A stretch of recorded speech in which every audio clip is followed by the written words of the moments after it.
বর্তমান সরকারের নির্দেশনায় সুন্দরবনের সক্রিয় সকল বনদস্যু বাহিনী নির্মূল এবং বনজীবী, জেলে ও উপকূলীয় জনগোষ্ঠীর নিরাপত্তা নিশ্চিতের লক্ষ্যে বাংলাদেশ কোস্টগার্ডের নেতৃত্বে দুটি বিশেষ অভিযান পরিচালিত হচ্ছে।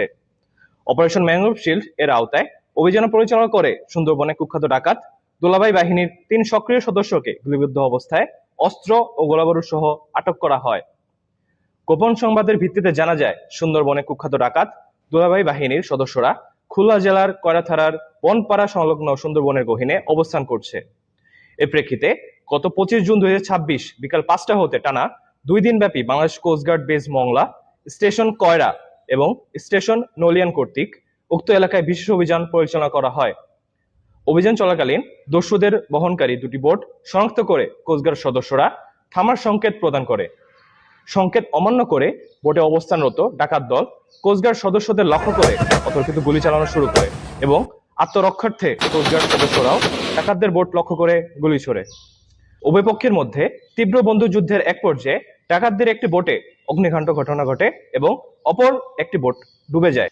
বন্দুকযুদ্ধ শেষে ঘটনাস্থল তল্লাশি করে গুলিবিদ্ধ অবস্থায় সুন্দরবনের কুখ্যাত ডাকাত দুলাভাই বাহিনীর প্রধান রবিউল ইসলাম এবং ডাকাত শওকত সর্দারকে আটক করা হয়।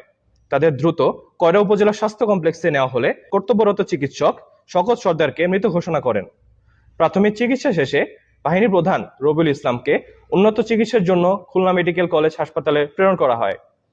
এদিকে অভিযানের সময় পালিয়ে যাওয়া ডাকাতদের ধরতে বাংলাদেশ কোস্টগার্ড এবং বাংলাদেশ পুলিশের সমন্বয়ে অভিযান অব্যাহত রাখা হয়।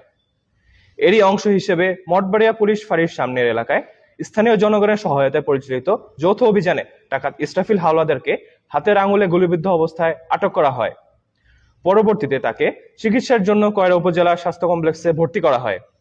এছাড়াও আশিফা নদীর বেশুখাল এলাকায় তল্লাশি চালিয়ে 6টি 1 বন্দুক, 69 রাউন্ড তাজা কার্তুজ, 3 রাউন্ড ফাঁকা কার্তুজ সহ একটি দেশীয় অস্ত্র, একটি মোবাইল ও একটি হাতঘড়ি উদ্ধার করা হয়। আটককৃত ডাকাত রবিউল ইসলাম ও নিহত ডাকাত শওকত সর্দার খুলনা জেলার কয়রা থানার এবং ইসরাফিল হাওলাদার সাতক্ষীরা জেলার আশাশুনি থানার বাসিন্দা।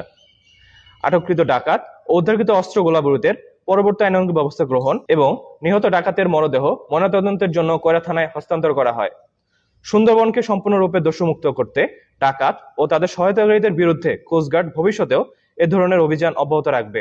দেশের স্বার্থে ও সুন্দরবনের নিরাপত্তায় স্থানীয় জনগণকে দস্যুদের বিষয়ে কোস্টগার্ডের নিকট যে কোনো তথ্য দিয়ে সহায়তা করার জন্য অনুরোধ করা হলো। তথ্য প্রদানকারীর বিষয়ে গোপনীয়তা রক্ষা করা হবে।